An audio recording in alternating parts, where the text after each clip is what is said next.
Vice ganda inatake ng depresyon dahil kina Billy Crawford at Colleen Garcia.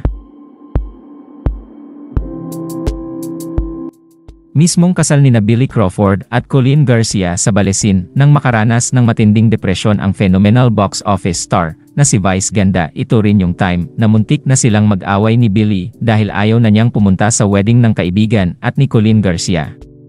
Alam naman ng lahat na mag-best friend sina Vice at Billy pero nagkaroon nga sila ng tampuhan noon at nagkabati sa anniversary episode ng It's Showtime noong November 2023. Matatandaan mas lalo pang umingay ang issue sa pagitan ng dalawang magkaibigan nang mawala si Billy sa Showtime at lumipat sa noontime show ng TV5 na Launch Out Loud OL. Pero all's well that ends well na nga ang drama ng magkaibigan.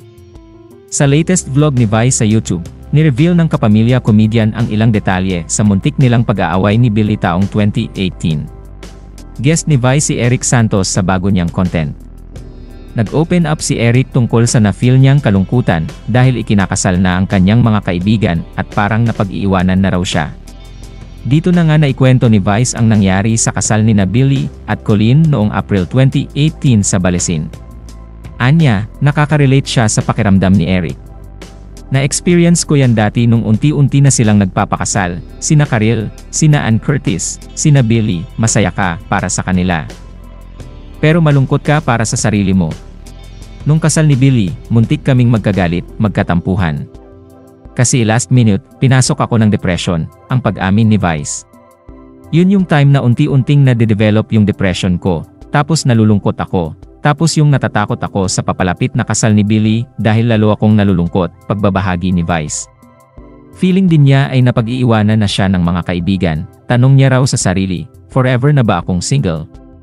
Forever na ba akong mag-isa? Hindi na ba ako mamahalin ever? Tapos hindi na ako pupunta sa kasal niya.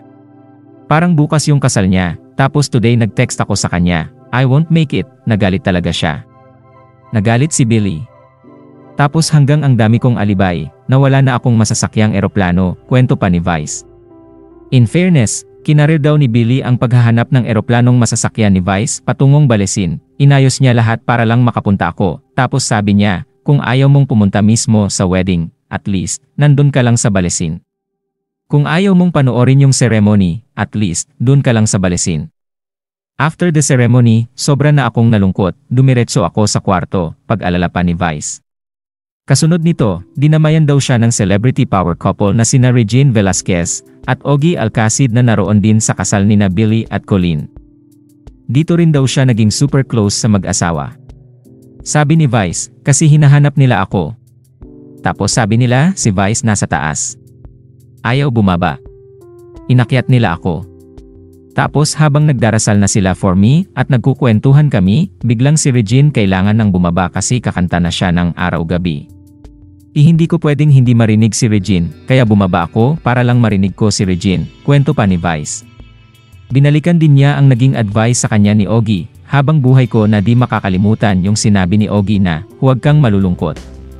Huwag kang matatakot. Pilitin mong huwag ma-stress. Pilitin mong labanan yung nangyayari sa utak mo. Kasi sinasabi niya, the mind is the playground of the devil. Ang daming bagay na magagandang nangyayari sa buhay mo. Ang daming nagmamahal sa'yo. Ang daming pag-ibig sa puso mo na pwede mong i-share. Pero hindi mo nararamdaman yung beauty nun at saya nun kasi yung demonyo pinaglalaruan ang utak mo. Doon na-develop yung very strong bond and friendship namin nila Regine at saka ni Ogie, sabi ni Vice ganda. Sa ngayon ay super happy na si Vice sa piling ng kanyang asawang si Ayon Perez. Ikinasal sila sa Las Vegas, Nevada noong 2021.